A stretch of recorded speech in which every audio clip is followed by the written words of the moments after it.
فلما نسوا ما ذکروا به، کله چې هیر کړه دوی هغه وعظونه او نصیحتونه ذکروا به چې دوی ته په هغې پند ورکړی شوی و، هغه د پند وعظ او نصیحتونه یې هیر کړه او په دې ګناه کې ښه ورکلک شو او دا حیله بازۍ شروع کړې او حیلې کوي.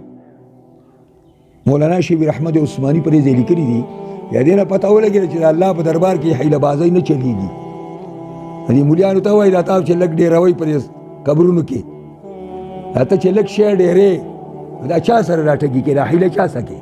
الله سره کې. او هغوی ورته داسې وایم بغبن فاحش،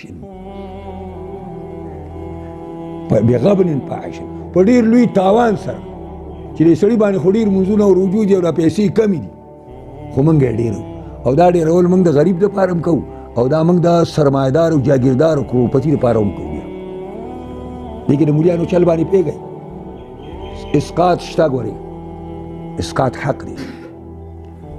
اسقاط د هغه منځونو او روژو لپاره دی چې سړي نه پاتې شوي او وصیت یې کړی، نو یو سرسایه په انداز باندې به د هغې نه غونډ ورکوي یو کس دا شته دی. او دا مالدار هم نشي اخیستی، مالدار مولای هم نشي اخیستی، نو چې نشي اخیستی نو اوس به یې ځاله څنګه جایز کوي؟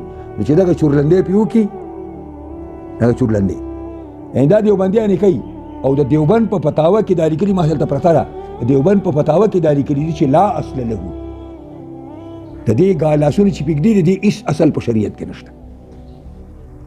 خپل کتاب هم دوی نه مني، فتاوه دارالعلوم دیوبند هم نه مني، په هغې کې هم لیکلي دي چې لا اصل له، او بیا هم ورته اړم شي. دې ته مولانا شبیر احمد وایي چې پته ولګېده چې د الله په دربار کې حیلې نه چلېږي، خو موږ یې په هدیره کې چې چل الله سره کوو نو خیر دی، موږ له جایز دی، مولیان یو که نه، موږ له خو هر کار راځي، موږ خو ناجایز جایز کولی شو. د دې وجې نه هغه حیلې چې په هغې حلال حرامیږي یا حرام پې حلالېږي یا حلال پې حرامیږي، دا ناروا دي. علي صاحب نه تپوس ما یو دغه یو دینار رسو مې مات کو او 100 روپۍ چې تصادې شدو نه تپوس هم نه د پیغمبر نه وکړو، ځکه چې قرآن حکم راولېږه چې څوک د پیغمبر نه د مسلې تپوس کوي نو خیرات به کوي. نو ما هغه 10 روپۍ او 10 سوالونه مې وکړل، نو یو سوال پکې دا دی چې ما د رسول الله نه تپوس وکړو چې ما الحیلة یا رسول الله، دا حیله څه شی دی؟ نو ما ته ویل چې ترک الحیله، علي حیلې پرېږده، خو ملا وایي زه یې نه پرېږدم. ده سبا څه چل کوي؟ دا خلک چې په سوري کې ځي دی یې نه پرېږدي، دا خلک چې جنت ته په سوري کې ځي دی یې نه پرېږدي، ده سره به څه چل کوي؟ ته خبرې چې په خپله روان دی جنت ته چې ته هغه په سوري کې جنت ته ځې؟